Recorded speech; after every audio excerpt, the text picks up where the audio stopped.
Everybody, welcome back. This is Shakespeare's Macbeth. I took a class on Shakespeare. It's brilliant. It's one of my favorite plays. It's a tragedy. Uh, some might not think it's a tragedy, but I think it's a tragedy. Now remember, this is like a theater play, so there's lots of clips on YouTube of, well, not necessarily clips, but theater productions of how this would be acted out.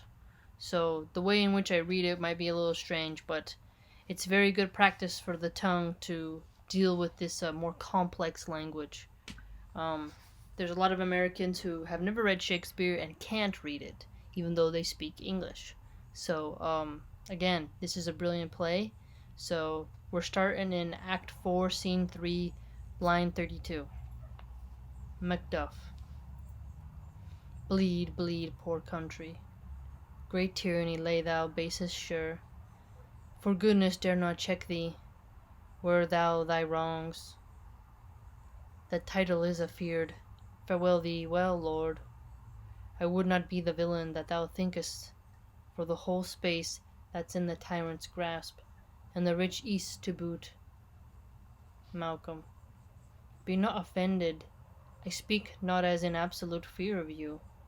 I think our country sinks beneath the yoke. It weeps, it bleeds, and each new day a gash is added to her wounds. I think withal there would be hands uplifted in my right, and here from gracious England have I offer of goodly thousands. But for all this, when I shall tread upon the tyrant's head, or wear it on my sword, yet my poor country shall have more vices than it had before, more suffer, and more sundry ways than ever, by him that shall succeed. Macduff. What should he be? Malcolm. It is myself I mean, in whom I know all the particulars of vice so grafted, that when they shall be opened, black Macbeth will seem as pure as snow, and the poor state esteem him as a lamb, being compared with my confineless harms. Macduff. Not in the legions of horrid hell can come a devil more damned and evil to top Macbeth. Now that's an insult, you know? Not legions, so think of all the legions of soldiers, of horrid hell. So in the most awfulness of hell, right, the legions, there cannot be a devil more damned, more evil than Macbeth. That could be more than Macbeth. So Macduff is no fan of Macbeth. Malcolm. I grant him bloody, luxurious avarice, false, deceitful, sudden, malicious, smacking of every sin that has a name. But there's no bottom, none. In my voluptuousness your wives, your daughters, your matrons, and your maids could not fill up the cistern of my lust, and my desire, all content, impediments would o'erbear, that did oppose my will. Better Macbeth than such an own to reign. So Malcolm is very honest here. He's saying, it's better that Macbeth could rule than such one that has lust. So, wow. That has a name, but there's no bottom, none. In my voluptuousness, so he's saying in my lust-filledness, there's no hole, there's a cistern of his lust. Like, if all the wives and daughters, they still couldn't satisfy Malcolm. That's pretty intense. Macduff. Boundless intemperance in nature is a tyranny. It hath been the ultimately empty of the happy throne. Look at that. Boundless intemperance. He's saying it's a tyranny. It's a tyranny to your soul. And it empties a happy throne, meaning it destroys a noble person, having boundless intemperance. And fall of many kings, but fear not ye to take upon you what is yours. You may convey your pleasures in a spacious plenty, and yet seem cold the time you may so hoodwink. We have willing dames enough, there cannot be that vulture in you, to devour so many as will to greatness dedicate themselves, finding it so inclined. He says there cannot be that vulture in you. Vulture, picks at the meat. It's always circling, looking for something. He's telling, Malcolm, Are you sure that you really are that, lust driven, to there could mean you're always searching, always searching? Such beautiful language. Malcolm, with this there grows in my most ill-composed affection. Look at the way that, Shakespearean language. My most ill-composed affection. Such a staunchless avarice that, were I king, I should cut off the nobles for their lands, desire his jewels, and this other house, and my more having would be as sauce to make me hunger more, that I would forge quarrels unjust against the good and loyal, destroying them for wealth. Macduff, this is avarice, sticks deeper, grows with more pernicious root than summer's seeming lust, and it hath been the sword of our slain kings. Yet do not fear. Scotland hath foisons to fill up your will, of your mere own. All these are portable, with other graces weighed.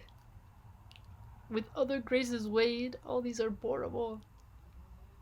Malcolm, but I have none.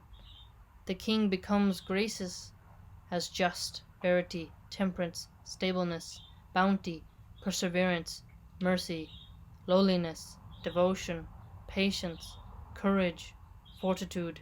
I have no relish of them, but abound in the division of each several crime. So Malcolm, he's, saying, like, I have none of those qualities.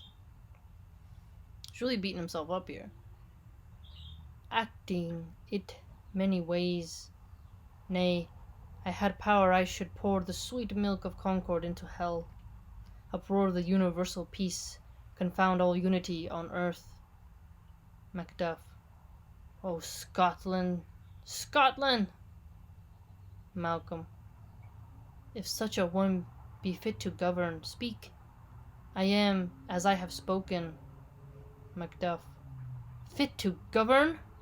No, not to live, O nation miserable, with an untitled tyrant bloody sceptered. With an untitled tyrant bloody sceptered. So the scepter, it's like, you get it? When thou shalt see thy wholesome days again, since the truest issue of thy throne by his own interdiction stands accursed, and does blaspheme his breed. Thy royal father was a most sainted king. The queen that bore thee, oftener upon her knees than on her feet, died every day she lived. Farewell thee, fare thee well. These evils thou repeatest upon thyself hath banished me from Scotland. O my breast, thy hope ends here. O my breast, my hope ends here. He's like, he just is losing his hope. Malcolm, Macduff, this noble passion, child of integrity, hath from my soul wiped the black scruples, reconciled my thoughts to thy good truth and honour. Devilish Macbeth, by many of these trains hast thou sought to win me into his power, and modest wisdom plucks me from over credulous haste. But God above deal between thee and me, for even now I put myself to thy direction, and unspeak my own detraction. So he's taking back what he said. Of what he was being harsh on himself. Remember when he was saying that he has, on line 91 through 95, that he doesn't have all those kingly becoming graces? Brilliant. The taints and blames I laid upon myself, for strangers to my nature, I am yet unknown to woman. He says right here he's a virgin. So did you see what so before he said he'd be like a vulture. He would be an open pit that no lust could ever satisfy. And here he admits he's actually a virgin. Never was forsworn, scarcely have coveted what was my own.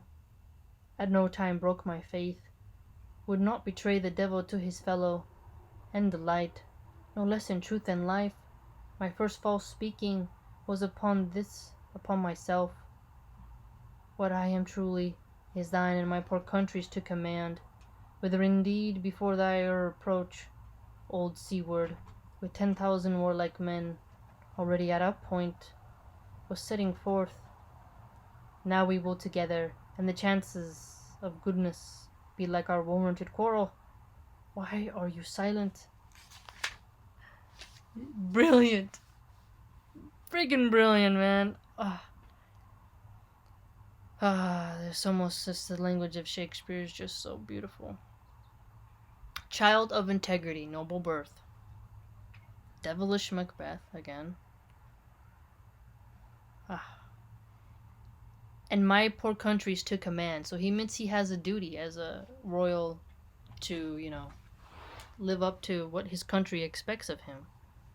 Indeed.